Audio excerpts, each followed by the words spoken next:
बिस्मिल्लाहिर्रहमानिर्रहीम। अस्सलाम वालेकुम। कैसे हैं आप सब? उम्मीद करती हूँ कि आप सब ठीक होंगे। आज हम करेंगे टेक्निकल इंग्लिश का सेकंड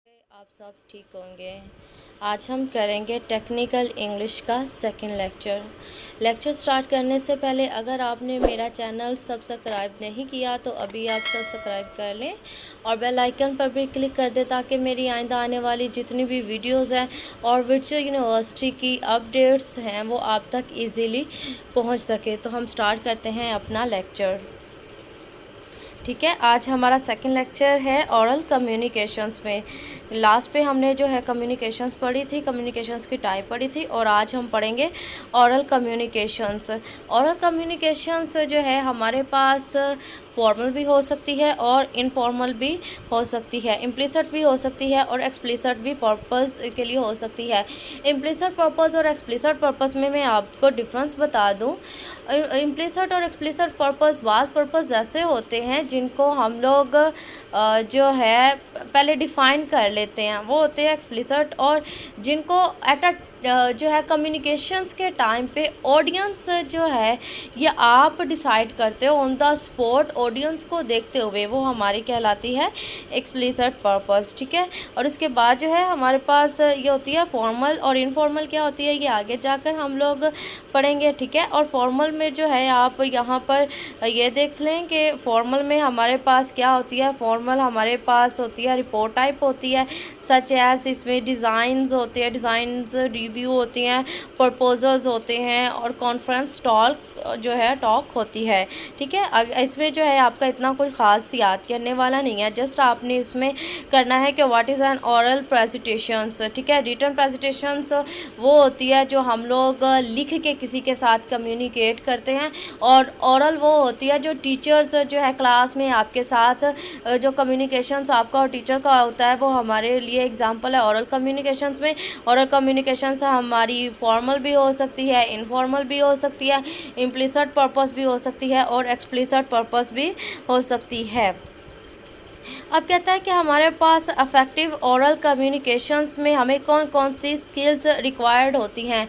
यहाँ पे आप लोग इस पॉइंट को जो है नोट कर लें कि हमारे पास ऐसी कौन कौन सी स्किल्स हमें चाहिए है जब हम जो है डायरेक्टली, एक मेरी बात याद रखें, अगर रिटर्न होगी तो हम इनडायरेक्टली कम्युनिकेट करेंगे, अगर हमारी जो है ओरल कम्युनिकेशन होगी तो हम डायरेक्टली हमारी ऑडियंस के साथ कम्युनिकेट करते हैं। तो जब आप डायरेक्टली किसी के साथ कम्युनिकेट करें तो तब आपको एडवांस में तैयारी करनी चाहिए और आपको आपकी कुछ स्किल्स होनी चाहिए जिन पे आपको अबूर होना चाहिए, आपको उन पे महारत होनी चाहिए।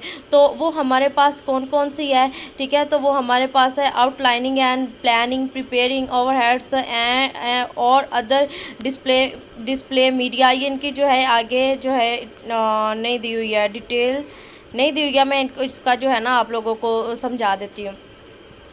आई थिंक सो दी होगी, चले मैं आपको इसकी डिटेल्स दे देती हूँ। अब जो है आउटलाइनिंग एंड प्लानिंग हमारे पास क्या होती है। आउटलाइनिंग हमारे पास होती है अगर आप लोगों ने एक ऐसे लिखा है, आप इंटरमीडिएट में एसेज और बैचलर इंटरमीडिएट्स में ऐसे लिखते आए होंगे तो आप आउटलाइन से जो है ना पॉइंट जो है वो मेन पॉइंट्स आप पहले ऊपर लिख देते हो और बाद में वन बाय वन उनको एक्सप्लेन करते जाते हो।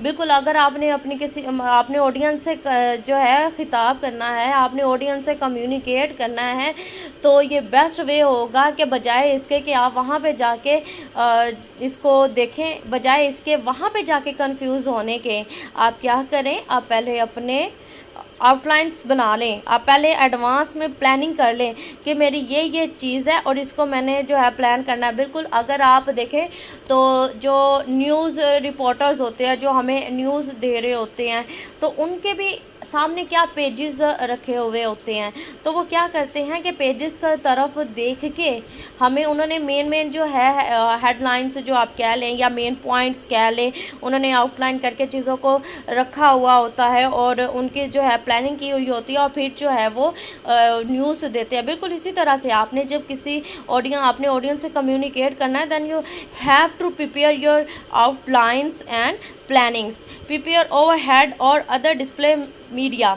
ठीक है। अब जो है आपने क्या करना है, अब आपने ओवरहेड्स भी प्रिपेयर करने हैं, आपने मीडिया भी देखना है। आपने ये देखना है कि ये सारा डिपेंड करता है आपकी ऑडियंस पे। सम टाइम हमारी ऑडियंस होती है एक रूम के अंदर कह लें, या आपकी ऑडियंस होती है 3-4 चेयर्स पे आप कह लें, 3-4 लोगों का ग्रुप होता है, या एक रूम के अंदर होता है, या फिर एक हॉल के अंदर होता है। अगर तो 3 लोग हैं तो आप सिंपल एक रजिस्टर पे ले लोगे। अगर आपके पास एक रूम के अंदर है, वाइट बोर्ड आप ले लोगे। अगर आपके पास जो है बड़े हॉल के अंदर है, देन आप बड़ी सी एलसीडी जो है यूज़ करोगे। ये हमारे पास मीडिया जो है, मीडिया में ये चीज़ें आती है। रीचिंग में हमारे पास क्या आता है कि आपने कोई टाइमलाइन भी इसकी ना फिक्स करनी होती है। ये एमसीक्यूज़ में इस पे जो है बनते हैं। इसमें क्या है कि आपने एक टाइमलाइन, ये नहीं है कि आपने स्टार्ट किया, स्टार्ट करते साथ फ़ौरन ही आपने उसको ख़त्म कर दिया और ऑडियंस को तो समझ नहीं लगी आप तो कहना क्या चाह रहे हो। नहीं, आपने अपनी एक टाइमलाइन इसके लिए मुकर्रर कर लेनी है, ना तो वो बहुत ज़्यादा जो है छोटी और ना ही बहुत ज़्यादा लंबी हो कि जो है स्टूडेंट्स कह रही हो कि ऑडियंस उस चीज़ से बोर हो जाए। और फिर आपने ये देखना है कि आप जो है डिलीवर कर रहे हो, ठीक है। आप जो डिलीवर कर रहे हो, ऑडियंस उस चीज़ को पिक भी कर रही है कि नहीं है, या आपको डिलीवर की जा रही हो और आपका डिलीवर करना फजूल है। Audience formal and informal reports कहता है कि हमारे पास जो है होती है ओरल रिपोर्ट होती है। हो सकता है कि आप एक स्मॉल टेबल हो और कुछ आपके लिसनर हो, या हो सकता है बहुत ज़्यादा आपकी ऑडियंस हो और जो है एक बहुत बड़े हॉल में और जो है 100 या हज़ारों की तादाद में लोग आपको सुन रहे हो। अगर तो आपकी होगी फॉर्मल रिपोर्ट, तो फॉर्मल ओरल रिपोर्ट्स होगी, तो आपको क्या करना है कि आपने कुछ ना कुछ एडवांस में तैयार करना होगा, ठीक है। फॉर्मल है, फॉर्मल कौन सी होती है? फॉर्मल वो होती है जो आपने बिज़नेस लेवल पे देनी होती है, या आपने किसी एजुकेशनल लेवल पे देनी होती है, ठीक है। और जहाँ पे जो है आप एक प्रोफेशनल लेवल पे जब आप आते हो तो वो आपकी होती है फॉर्मल। और ओरल ही होता है जो आप बात कर रहे होते हो, डायरेक्ट आप जो है किसी के साथ कम्युनिकेट कर रहे होते हो।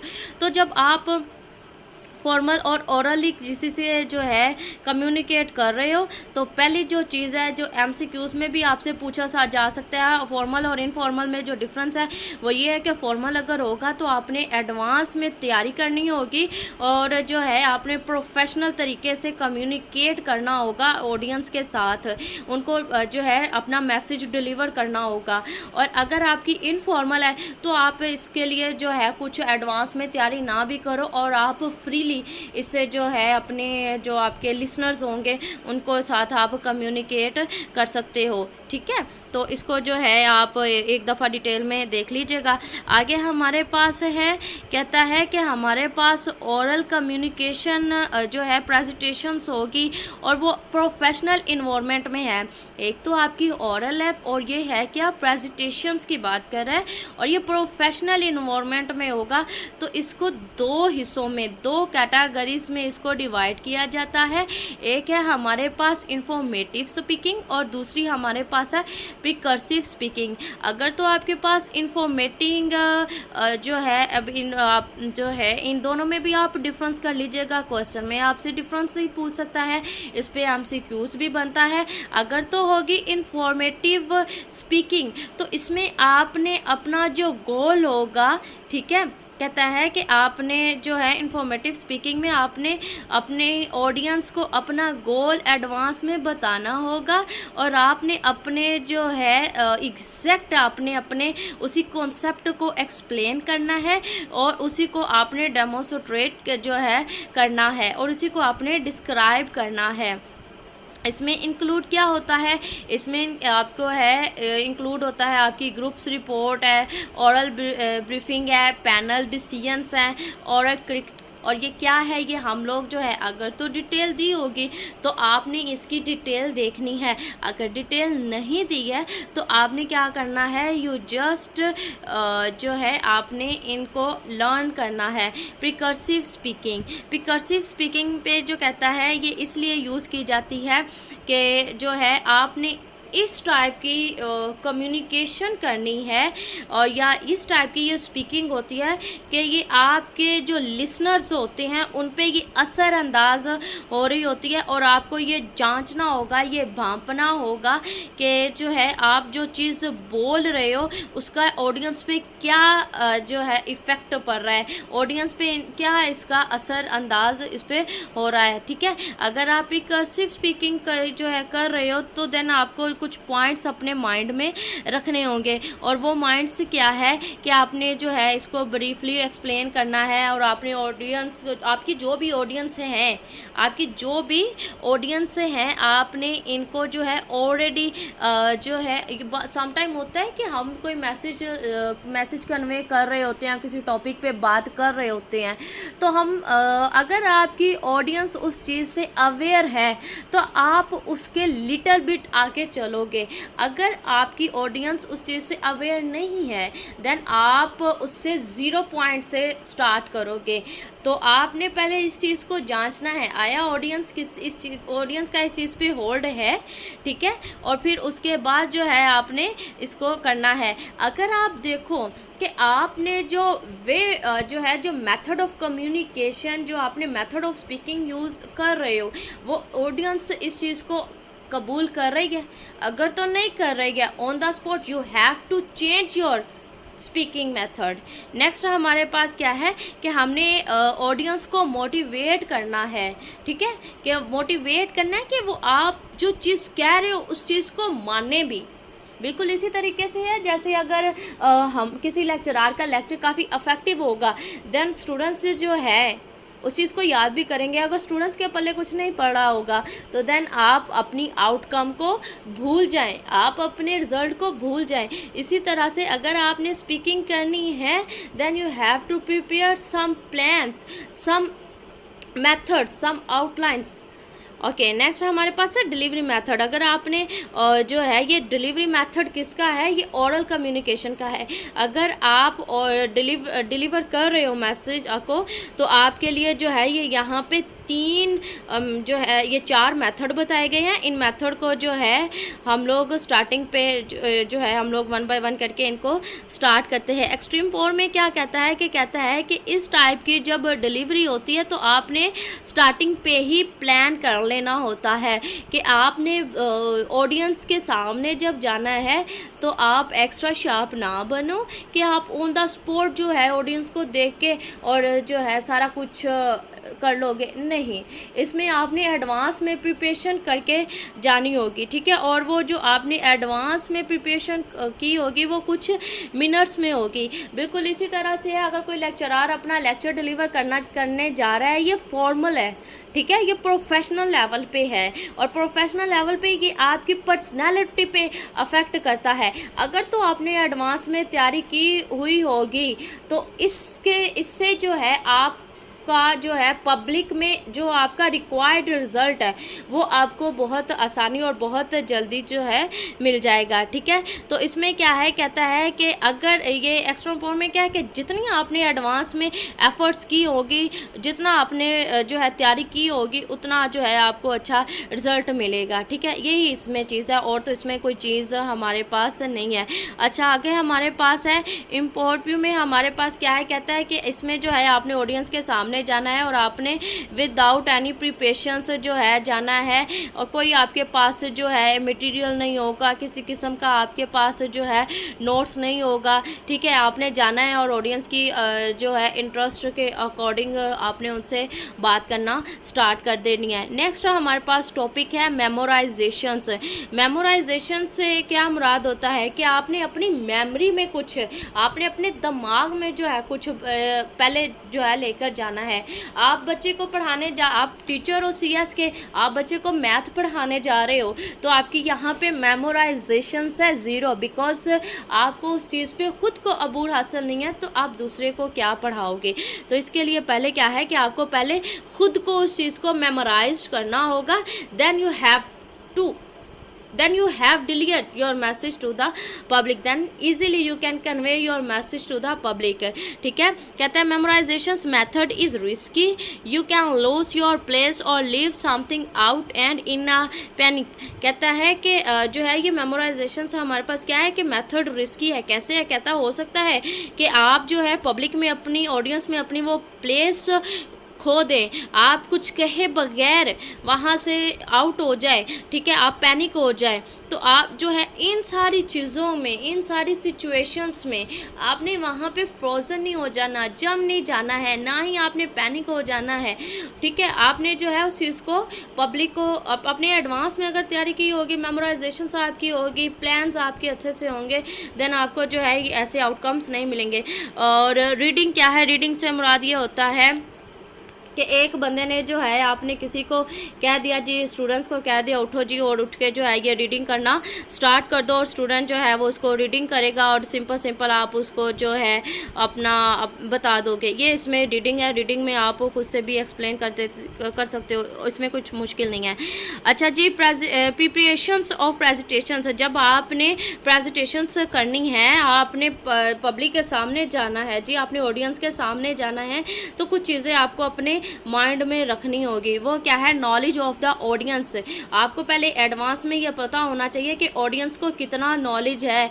अगर ऑडियंस को, मैंने आपको ये चीज़ पहले बता दी हुई है, नॉलेज ऑफ द सब्जेक्ट, आपको सब्जेक्ट के बारे में भी कुछ पता होना चाहिए। टाइम को भी आपने जो है देखना है, एजुकेशन को आपने देखना है, फिर आपकी अपनी पर्सनल जो है अपीयरेंस भी सही हो और ग्रूमिंग हो। ठीक है, नॉलेज ऑफ द ऑडियंस में यही कि आप देखें कि ऑडियंस को जो है इसमें नॉलेज है, तो अगर तो उनको नॉलेज है तो आप जो है अपना जिस स्टार्ट करो, अगर तो उनको नॉलेज नहीं है। बिल्कुल इसी तरह से जिस तरह से जो है पहले CS जो है हमें लेक्चर नंबर 1 पढ़ाया जाता है, लेक्चर नंबर 2 पढ़ाया जाता है, लेक्चर नंबर 3 से अगर हम लोग स्टार्टिंग पे जो है लेक्चर नंबर 5 से स्टार्ट कर दें, तो ऑडियंस जो है उस चीज़ को, जो स्टूडेंट्स उस चीज़ को समझ नहीं सकेगा।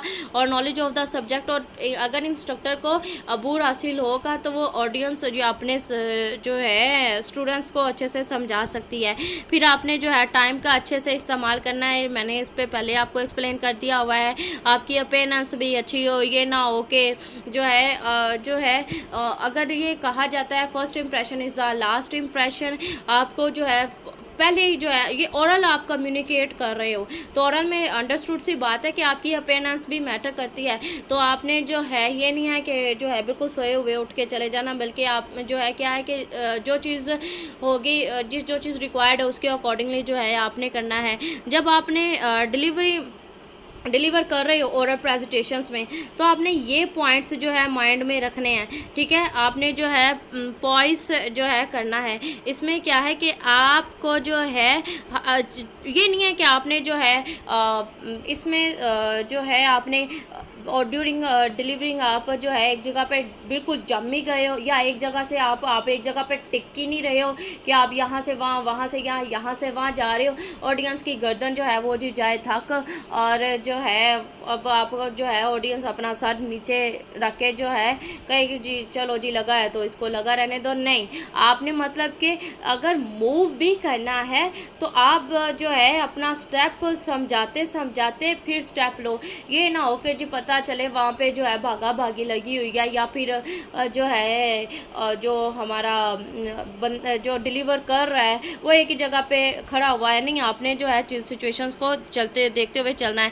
फिर हमारे पास होता है आई कांटेक्ट। आई कांटेक्ट में एक दफ़ा अगर आप लोगों को मैं पिछली क्लासेस में लेके जाऊं तो हमारे पास टीचर्स ऐसे होते हैं, हमें फील होता था कि सर मुझे ही देख रहे हैं, मैम मुझे ही देख रही हैं। ये किस बेस पे होता है? ये होता है आई कांटेक्ट में।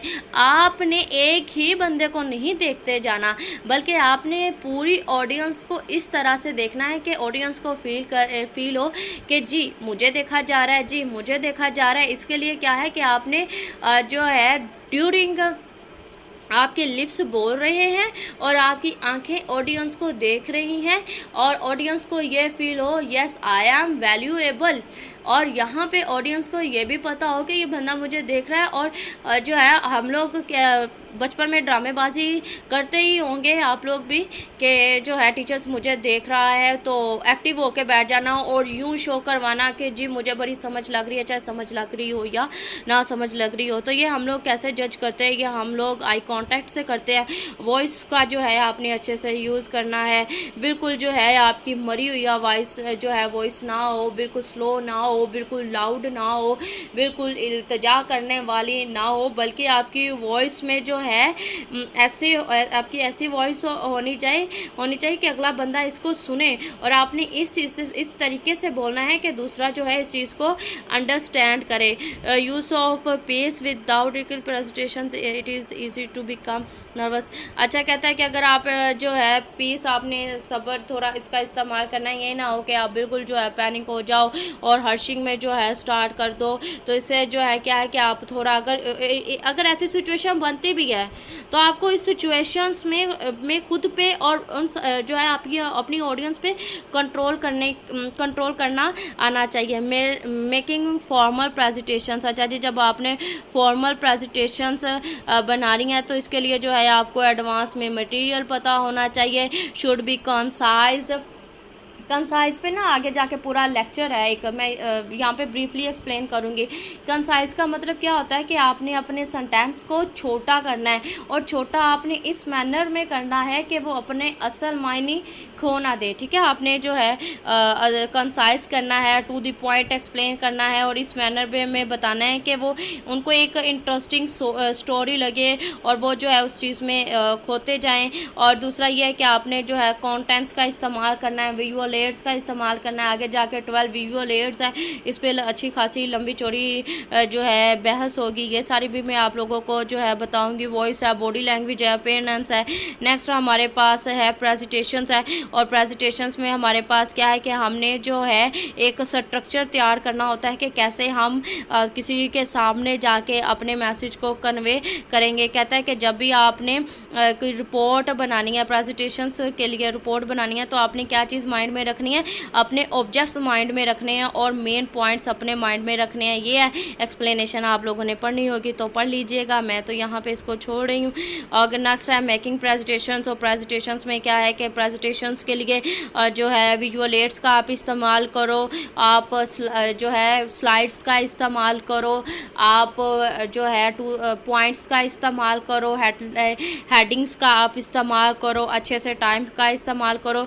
और जब आपने डिलीवर करना है तो इसके लिए क्या है कि इसके लिए आपने अपनी जो चीज़ें जो मैंने आप लोगों को पीछे बताई हैं, टाइमलाइंस को आप अच्छे से, अपनी बॉडी लैंग्वेज वगैरह को आपने अच्छे से देखना है। विजुअल एड्स हमारे पास क्या होते हैं, visual aids for oral presentations. Visual aids होते हैं जी जो हमारी, अगर आप लोगों ने देखा होगा, ये जो चार्ट वगैरह या फिर कोई मॉडल वगैरह के थ्रू या जो है बार ग्राफ वगैरह के थ्रू हमें चीज़ जो समझाई जाती है, ये हमारे पास होते हैं विजुअल एड्स। नेक्स्ट जाके इस पर पूरा हमारे पास लेक्चर्स है, इसको मैं तो कर रही हूँ यहाँ पे स्किप, क्योंकि नेक्स्ट तो मैं इस पर आपको समझाने वाली हूँ, अभी मैं इस पर नहीं बोलूँगी जी। आपका यहाँ पे लेक्चर हो जाता है कंप्लीट। अगर कोई चीज़ समझ में नहीं आई है तो आप लोग मुझे टेक्स्ट में बता दीजिएगा, मैं फ़र्दर उसको आप लोगों को एक्सप्लेन कर दूँगी। आप अपना ज़्यादा सारा ख्याल रखिएगा, दुआ में याद कीजिएगा। अल्लाह हाफिज़।